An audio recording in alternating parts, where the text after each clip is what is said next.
Well, as I said earlier on in the season, if a large Danish beer manufacturer did Sunday afternoons, they would probably look something like that.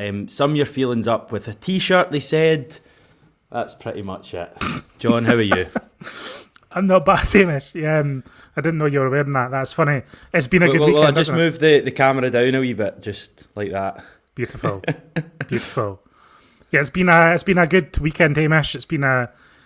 Yesterday was obviously a good day for Celtic. You're out of focus now, unfortunately. That's what I get for trying to be funny. Take it away, John. Sorry, I'll try and sort this. Yeah, no.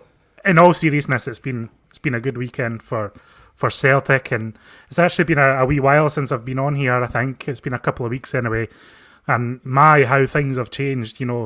A couple of weeks is a long time in Scottish football. A couple of minutes is a long time on 6-7 Hail Hail when Hamish is around with the dodgy camera. But hopefully that'll sort itself out. There you go. There you're back. You're back. God, that was well worth it just to get that emoji t-shirt, and I don't regret that at all. Right, seriously, John, make your point now. No, my point is just that I think Celtic have a huge chance this season now. Whereas before, a few weeks ago, I didn't have too many expectations for the season, really. And then everything's kind of gone a bit mental at Ibrox. And I thought, as soon as Gerrard left, it wasn't about Gerrard as a figurehead leaving. It's the fact he's taken his whole backroom staff with him. Coupled with the kind of curious rumblings from inside Rangers that all's not well in the dressing room.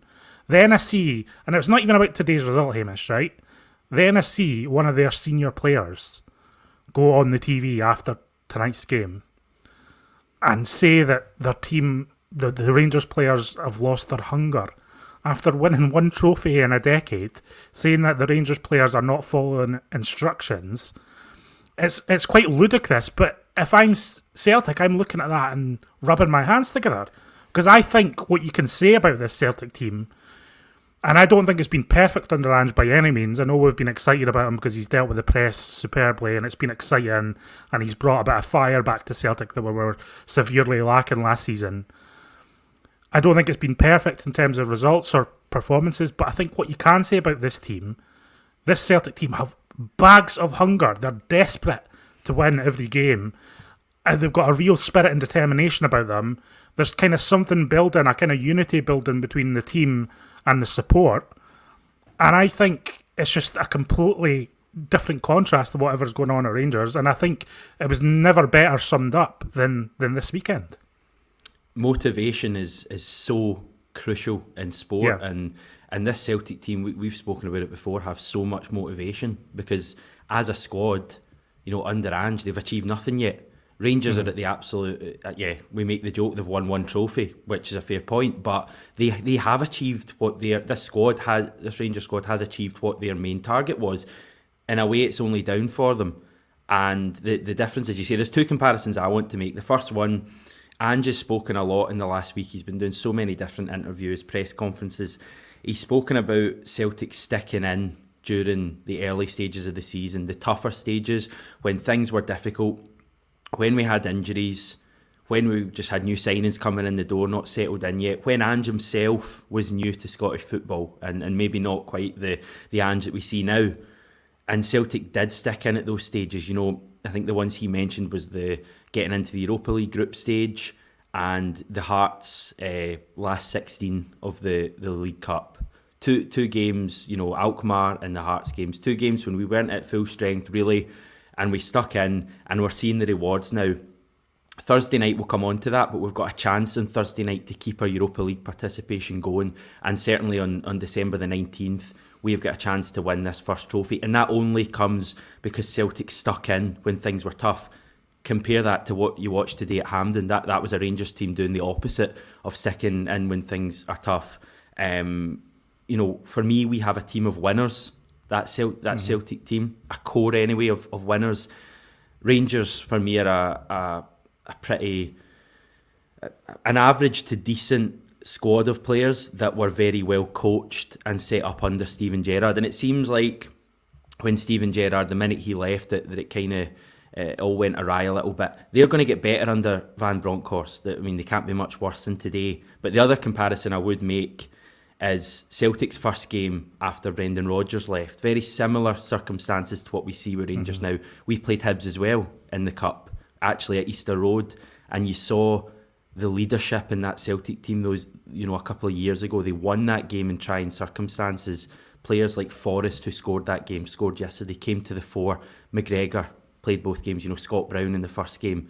And I think when you compare that to what you see across the city, it's night and day. And I'm if you're asking me how I'm feeling quietly optimistic. We're going to have a laugh on this stream because we're Celtic fans and we're going to laugh when we're doing well and when the other team's struggling. That's just the way football works. But I think in general, we haven't achieved anything yet. And I think we all know that. But I think we know that we have a Celtic team with a lot of winners in them now and a really good manager who has the Celtic players buying into his way of playing. And that way of playing is attractive football, but it's also winning. Ange made a very, very interesting comment after yesterday's game that was in today's written press in the Sunday papers.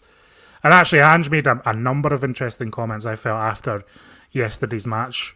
First of all, kind of acknowledging the fact that we're pushing for silverware this season. I think that's the first time he's really spoken about that explicitly. He's always said, it's about, this is a work in progress. And although he was at pains to stress that the Celtic side are still improving, he made it clear that he knew he wasn't going to get 2 or 3 years at Celtic without winning trophies. He said that in an interview yesterday. And I think that he can, it's a tangible marker that we're into a final. I know we did the previous season's Scottish Cup last season, but the last season's cup competitions were a disaster.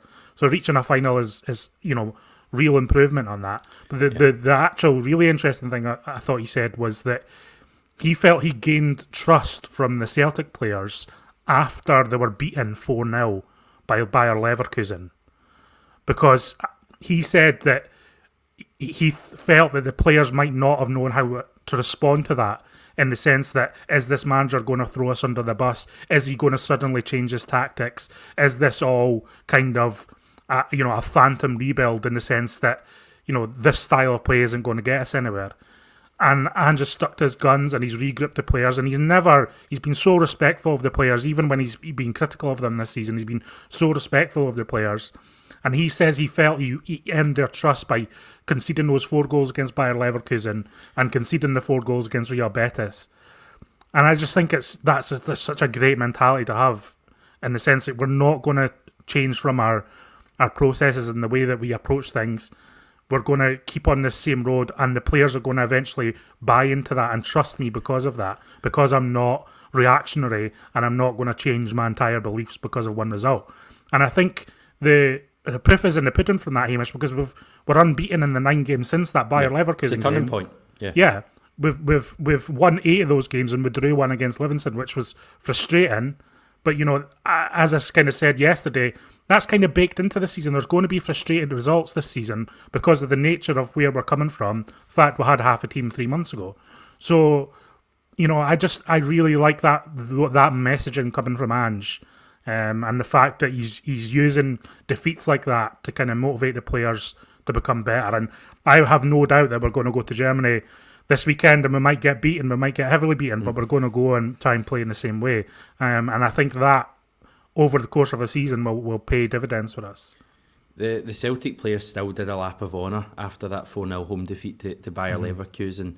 And a lot of Celtic fans stayed that night, and I think to applaud them. And I think I made that point. I think it was me and you and were on that night. And listen, we would all have been feeling pretty embarrassed after that 4-0 defeat at home to Bayer Leverkusen. I certainly was.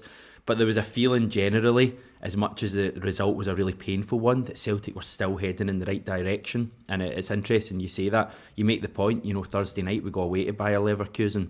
Maybe they're not in quite as good a place as they were 6 weeks ago. But we could lose heavily, as you say, on Thursday night. I mean, it's very conceivable. They're a top team with, world-class players littered throughout their side. But Celtic, I think, and the Celtic support are in a much better place now. I think since the last Bayer Leverkusen game, the team and Ange have really endeared themselves, and I think, you know, we've seen two kind of Celtics this season. Certainly in the early parts of the season, we've seen the scintillating Celtic. You know, the Celtic that beat Dundee 6-0, beat St Mirren 6-0, and we've seen the really, you know, all over the place Celtic in quite a few away games at the start. I think on Saturday we didn't really see either. We certainly weren't scintillating in our football, I don't think, but we looked really, really solid, and I think that's a real, you know, a real plus for Ange and for the defence, which is the best defence in Scotland. People don't give that enough credit. A lot of people are talking about Jota and Kyogo, but what about Cameron Carter-Vickers? I mean, he's outstanding. I mean, he's not just defensively though. The way he moves the ball going forward as well. He's you know, the exact kind of, if you were designing a Celtic centre back, it would be Cameron Carter-Vickers. Good on the ball. I think he's actually quicker than people give him credit for. You know, really strong, really big, really athletic, and can defend, can get his body in the line as well. I think the guy's a star. Yeah, I think he's a star too, and it's remarkable because, you know, a lot has been said about Celtic this season about how we're good, you know, in attacking sense and weak defensively. But I think it's all wrong. That's not accurate at all. I think Celtic do have the best defence in Scotland. And I think players like Cameron Carter-Vickers are only going to get better over the course of the season. I mean, I'd be delighted if we could sign him on a permanent basis because he's so physically strong. He rarely loses a header. He rarely loses an aerial duel. I mean, could you imagine jumping for a ball with him, Hamish? You know, we'd be absolutely bodied. We'd be splayed out on the floor. Speak for yourself, John. I mean, I'm 6'4". Come on. I don't care if you're 7'4". I would still back Carter-Vickers to the body, you know, someone off the ball and get his head to that ball.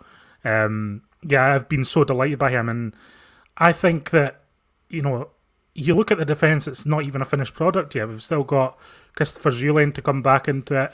Theoretically, you know, Greg Taylor, perhaps even moving Juranovic over to the right flank. You know, Ralston is a decent option this season. We've got all these things in play. Starfelt's still to come back. Starfelt's still to come back, and I actually thought he was improving when he got injured, which was a shame to see. He was quite.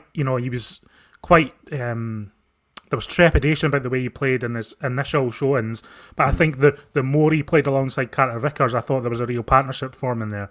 So I'm really, you know, pleased about the defence. I still think there's still improving to do, and again, that's something Ange is stressing. No one's saying Celtic are the finished article here. There was elements of our performance yesterday that you would hardly consider exciting, but it was a win in a semi-final, and that's what we needed. Today, Rangers needed a win in a semi-final, and they didn't get it. In fact, I felt they were embarrassed today. Like, flat out embarrassed in that first half. Martin Boyle made them look foolish. He made the players look foolish. Ryan Porteous, after the game, making Gerrard and Rangers look foolish live on television. I think this was a real horror show for them today. And when they have a horror show, you know, it's good for us. I don't care what anyone says. It's a rivalry. This is what it is. When they have a horror day, it's good for Celtic fans. When Celtic have a horror day, it's good for Rangers fans. So I'm delighted tonight, and there's no getting around it. Yeah, I mean, as I say, yesterday, me and Stevie said it on the reaction. It was 1-0, but I think we could still be out there, and St Johnstone wouldn't have scored. I mean, they created very little in the game. In fact, the best chances they had were kind of self-inflicted from our point of view. The one Joe Hart had, you know, at the start of the game. I just thought Celtic were really, really secure yesterday. We didn't play, you know, scintillating football. There was occasional bits of good play, but it's always just a case of finding that first goal with Celtic. I think that first goal in every single game Celtic play is so important because it opens up the game, and we even saw that in the closing stages of yesterday. You know, Jota and Mikey Johnson both had chances late on. Those are two wingers, but they're not the winger, of course, Mr. James Forrest. I just want to get this out there that I've always been a huge James Forrest fan. And to be fair to you, John, what's that face for? I have... Hamish, I feel like he's from my hometown. I can't not like him. I feel like you've had this kind of weird anti-hometown bias towards James Forrest for a number of years. We've been doing, you know, people have been watching our channel for the last 18 months on YouTube, but we've been doing a podcast for years before this, and I have to say, I don't feel like you were always a believer in James Forrest. I can't believe you're doing this to me, genuinely. I love James Forrest. I was about to say that you love him as well, but nah, sod that, man. I do love him. I think Yeah. he's in some ways quite underrated still, which is so bizarre because when we do a show like this, you see a lot of feedback on Celtic. It just goes with the territory. So you see all sorts of comments about all sorts of players. And I've been seeing some strange comments about James Forrest over the last few weeks and that he's not good enough and all this sort of nonsense. And if we're relying on Forrest, then that's a problem at Celtic and all this kind of nonsense. I don't buy into that. I've never bought into that. I thought he had real problems with injuries last season. That was the root of his problems. The couple of seasons before that, he was so consistent for us. So consistent, scoring big goals in big games with a barrel load of assists to go along with it. I mean, he's been exceptional. He's been one of our standout attackers for the last 5 years. And it's really, I think, disrespectful to suggest that he is anything but a Celtic legend because what he's done and the trophies he's won, the goals he's scored over the last decade is remarkable. And he's a must-start for me on Thursday night instead of Lyle Bada because I think he looks fit and I think he looks hungry and ready to go in this team. And I think having Forrest with his improved decision-making at this kind of later stage of his career, that was his big problem in his first 5 years at Celtic. His decision-making was abysmal. It was abysmal. But the last 5 years his decision-making is improving, and alongside players like Kyogo and Jota, I think that bodes well. Yeah, there's the pre-Brendan Rodgers, James Forrest, and there's the post-Brendan Rodgers, James Forrest. And the post one is just the most reliable player I think Celtic have, when he's playing, as you say. I think it was 18 goals he scored in 2 or 3 seasons in a row. Assists as well. He's getting the same number. That goal in big games as well, I should say. I think that's another thing people kind of levelled at James Forrest. He only does it in the smaller games. This is a guy who scores basically every time he plays at Hampden Park, whether it be for Celtic or Scotland. That goal he scored yesterday, I have seen James Forrest score that 5, 6, 7 times at Hampden Park already in his Celtic career. And the celebration when he runs over, the commentary on Premier Sports yesterday from Rory Hamilton, I was trying to remember his name there, it was incredible. I just thought I thought it was a really, really big goal. Those goals when you kind of you find yourself the next day and you get up the highlights and you watch it and then you want to rewind it so you can watch it again. I was doing that today. It felt, for some reason at the time, it felt like a relatively big goal. We've got a big goal in a game, but watching it back, it feels like a mega goal in this season. And it was a game, as much as I say we were in control of it, and I think we were, it was 0-0 and there was 20 minutes to go, and James Forrest once again stood up at the big moment, and it was a thumping finish as well. Yeah, it's actually interesting because I was going to bring that up in the sense that it's about patience this season at Celtic, isn't it, and getting that goal, and it does raise your anxiety a bit. I thought yesterday was quite interesting because I thought St Johnstone started the game in a way that they haven't really done against us over the last couple of years. I think Callum Davidson wanted to have a go at us yesterday. I think they set up, in a little bit more of a bold fashion in terms of trying to press us, and trying to get up the pitch and not sit too deep in that first 10-15 minutes. And I think Callum Davidson quickly saw the writing on the wall in that sense because Jota was obviously getting so much joy down our left flank. And I think they actually regressed into their kind of defensive system that we've seen them use to great effect over the last couple of years, going back to Tommy Wright days, against Galatasaray, for example, this season. But I think teams are going to struggle against Celtic in the long run if they continue playing this defensive football because I think it's taken too big a gamble that this Celtic team aren't going to figure out how to do and break down these teams on a regular basis. We've seen it in the first few months. It can be difficult. Livingston obviously have had the most success against us with it. But I think this team are getting slowly better at it. And I was never too worried yesterday. Yeah. Even going into the last 20 minutes, I felt that Celtic were going to get that goal, and I never felt in danger of conceding a goal or getting hit on the counter-attack. It was always solid. As soon as the ball kind of went into our half, we would just recycled it back into our half and kind of put the pressure on. We didn't create loads of chances before we actually scored. There was a few last-ditch tackles. There was no superb saves from Xander Clark, but I felt we were always going to get that goal.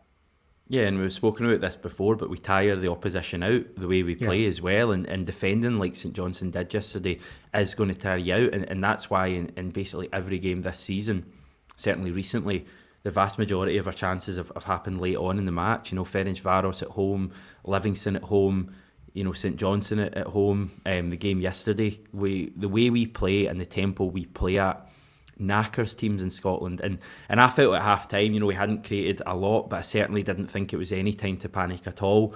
72 minutes in, I think when the goal goes in, I'm starting to think, is the goal going to come? I could probably rather do without extra time here for my nerves. But yeah, it's one of those things when you rewatch the game, it always seems, much easier than it did at the time. It always seems kind of much like Celtic were much more in control of it. And yeah, we play Hibs in the final. We've not even really spoken about that at all. December the 19th. I noticed Premier Sports said it will be December the 19th, but they didn't confirm the kick-off time. I would assume it will be 3 p.m. because that's basically when the League Cup finals always played. But maybe Premier Sports are going to throw a wee curveball in there. Maybe we could have a 5:30 kick-off or something on a Sunday evening. That would be interesting. Yeah, I don't think we can take it for granted. Obviously, I think it's going to be a difficult game. But again, we went to Easter Road, and I thought we effectively outplayed Hibs on that occasion. And I think, we obviously have it in us to do it again. It's about how we turn up on the day. I think that means the St Mirren game moves, is that right? Yep. In December? That'll be moved to January or February, I would think. Yeah, that'll be moved to the New Year. So that's another league game kind of they'll have in hand on us, really. Rangers will. Because they won't be playing that weekend. In case you missed the score today, everyone, I want to give a shout out to the live chat today because it's going at a million miles an hour, and I'm reading some of the comments and it's quite funny. So thanks for giving me something to smile about on some of these comments. People were definitely reveling in the fact that Rangers lost today, and fair play to them. But as I said earlier, that's as football fans what we're going to do. And last season we had a lot of people pointing at laughing at us. A lot of people in the comments pointing and laughing at us last season. I don't seem to see them as often watching our videos now, but maybe they're doing something else tonight. I don't know. Anything else in terms of the game yesterday before I move on to just Leverkusen and ahead on Thursday night? No, just it's kind of what we've been saying, Hamish, is that game like yesterday might not suit some of these players. A game against Leverkusen in Germany might be more of a chance to see what Kyogo and Jota have to offer, the space that they could be afforded. That was my major frustration yesterday, was the fact that Kyogo was so isolated because, I thought he was working hard, and I did see him making off-the-ball runs at times that he never got the pass for, but he was never really involved in the game, and I think that was really probably to do with his teammates more than him. That was frustrating. I thought that we looked more cohesive in that final third when Forrest came off the bench, so I'm hoping that he can kind of show that on Thursday and he starts that game. I'm also desperate to get Tom Rogic back. I think he's a difference maker, and I think he's really good at unlocking these defences in and around the box when they're packed in there. He's still struggling with a bit of an injury. I think he was kind of back to training towards the tail end of last week, so I don't think he's far away. I don't know if he'll be thrown into Thursday night's game, but I would expect to see him by the weekend if he doesn't play on Thursday. So we get Tom Rogic back and we get firing on that front again. I'll be delighted. And we're obviously 1-0 up already on Thursday night because that's just the way Celtic away European games go. So from that point, what are we thinking? I mean, we're 1-0 up and 4-1 down at the same time. Pretty much, aye. The space that Kyogo and Jota and Abad or Forrest, whoever plays on the right, the space they will have to run into is going to be really, really good for us, really beneficial because we know how deadly those players can be. I guess the issue is that we're up against a much better side than Ferencvaros, like streets ahead of Ferencvaros, a really, really good side from a top European league. And if they really want to turn it on and score a few goals, there might not be a great deal we can do about it. I certainly think a draw is an achievable result for Celtic if we turn up and play at the levels we played in Hungary or at the home game against Ferencvaros. All joking aside, I think we will score because this Celtic team tends to score whenever they play. We tend to create chances. And I think, when you look at players like Jota and Kyogo and the rich vein of form they're in and how they've already performed in Europe, chances are that, if a big chance comes up, you would probably back Kyogo to put it in the back of the net. So it's all going to kind of come down to how the defence stands up against Leverkusen. And as much as we're praising them, I think at the top level of European football, there's probably still some kind of questions over them. I think we saw that in the away game in Hungary. We kind of conceded a couple of well, certainly one kind of poor goal. So Thursday night, I think both teams will probably score. I just hope we can take it to match day 6. Because if we can and give ourselves a chance of beating Betis, and I think we could do doing that on match day 6. I mean, I've said this before. I wouldn't write Ferencvaros off in Spain on Thursday night. I think it's in Spain. No. I genuinely wouldn't, because every game they've played in the Europa League so far this season has been tight. I don't think they've really lost a game by 3 or 4 goals. They've all been 1 or 2 goals, and quite a lot of the time it's been late in the game. So I wouldn't back against Ferencvaros maybe getting a point on Thursday. Ferencvaros have had a tough draw here. This group G in the Europa League is absolutely box office for me. It's the best football that's been played in the entire competition. It's the most attacking football that's been played in the entire competition. I think there's been more goals scored in this group. And you look at the 3 of the top 5 keepers in the competition are from this group in terms of the numbers of saves made. So this group is just all-out attack from every team. It's been thrilling to watch, and I think it's probably, Celtic have obviously had an influence in that in the way we've played. That 4-3 game at Betis was disappointing, but we played pretty well in spells of that game. The one disappointment that stands out is that match at home to Leverkusen. So I'm hoping that the team can show a bit about themselves on Thursday and show that they're not just there to get rolled over again. Because, as you say, I think if we can take it to the last night, then I fancy us to do something on that last night. I've just got a feeling. So I'm excited. This group's amazing. I think I wouldn't rule Ferencvaros out to do us a wee favour on Thursday either. It's mad when you look at it. We've conceded 10, so Ferencvaros, that's the most in the entire competition. And Betis, I think, are next. So you've got the 3 teams. Yeah, the worst apart from that conceded is 8. Betis have conceded 9, and us and Ferencvaros have both conceded 10. So you've got, the most goals getting scored by far in this group. Leverkusen are just absolutely blitzing it. They've scored 11 and conceded 2. They've got 10 points from 4 games. So I mean that's the scale of the task that faces on Thursday night. But bring it on. We've already secured the Conference League at the very worst. So, and I'm I've spoken about this before. I'm fascinated by that competition. So even if it doesn't go to plan over the last couple of match days, and even if God forbid we go out of the Europa League on Thursday night, I don't think it should destroy the feel-good factor at all at Celtic, because we still have the Conference League. We've got this final to look forward to next month. We've got a real chance now, I think, over the next, 6-7 weeks until the next derby to make up some ground on Rangers. I said that I think Van Bronckhorst will improve them when he comes in.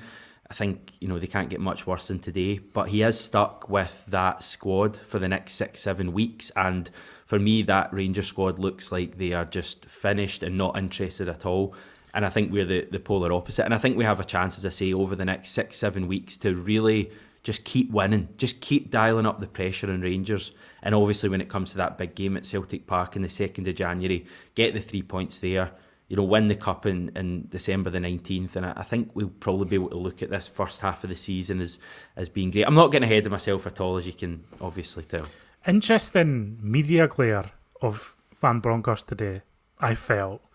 Especially after the game, and during it even, Stephen Craigan, desperate to get him in that dressing room at half-time, right? Just desperate to get in. And then Premier Sports did a bit of digging on his work permit, in the sense that he could have went into the dressing room if he wanted to, and then was getting criticised by Kevin Thompson, who I think has been a youth coach at Rangers recently, or has current Celtic Hearts manager. Yeah, criticising Van Bronckhorst for not going to the dressing room. Then Derek McInnes kind of having a say. It's kind of like he's not even been in the job a day, and he's already under a bit of pressure. It's interesting. I don't know much about his character. I don't know what he's like. I don't know how he handles the media.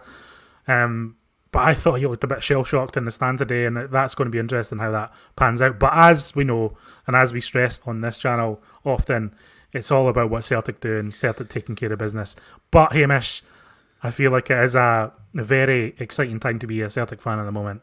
And I'm really enjoying this season. I think we can push on now and do some good stuff over the next couple of months.